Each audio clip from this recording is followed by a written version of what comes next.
अगर कोई आपसे कहे कि न स्वर्ग है, न नरक, न आत्मा है, न पुनर्जन्म, और केवल वही सच है जिसे आप अपनी आंखों से देख सकते हैं, तो क्या आप उस पर विश्वास करेंगे? लेकिन हैरानी की बात यह है कि ऐसे विचार आज नहीं, बल्कि लगभग 2500 साल पहले भारत में दिए जा चुके थे। उस दर्शन का नाम था चारवाक दर्शन। आखिर चारवाक कौन था और उसके विचार इतने विवादित क्यों हैं?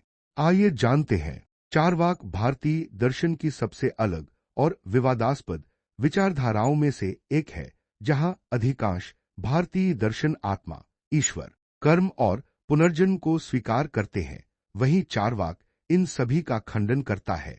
चारवाक का मानना था कि जो प्रत्यक्ष दिखाई दे वही सत्य है। यदि किसी बात का अनुभव नहीं किया जा सकता तो उसे सत्य नहीं माना जा सकता। इसी कारण उसने ईश्वर, आत्मा, स्वर्ग, नरक और पुनर्जन्म जैसी मान्यताओं को स्वीकार नहीं किया। चारवाक के अनुसार यह शरीर ही सब कुछ है। जब शरीर नष्ट हो जाता है तब चेतना भी समाप्त हो जाती है। इसलिए मृत्यु के बाद किसी दूसरे जीवन की कल्पना निरर्थक है। उसका प्रसिद्ध कथन है, यावजीवेत सुखं जीवेत, ऋणन कृत्वा घृतन पिबेत, अर्थात जब तक जीवित हो सुख से जियो।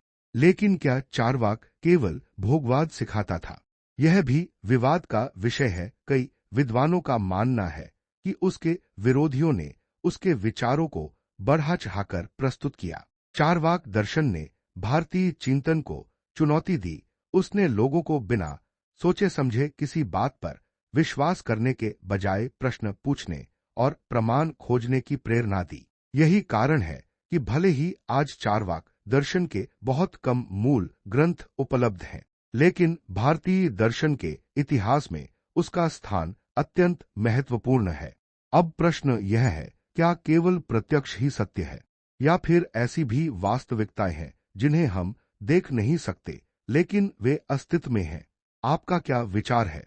क्या चारवाक सही था या उपनिषद और गीता का दृष्टिकोण अधिक उचित है? अपनी राय कमेंट में जरूर लिखें।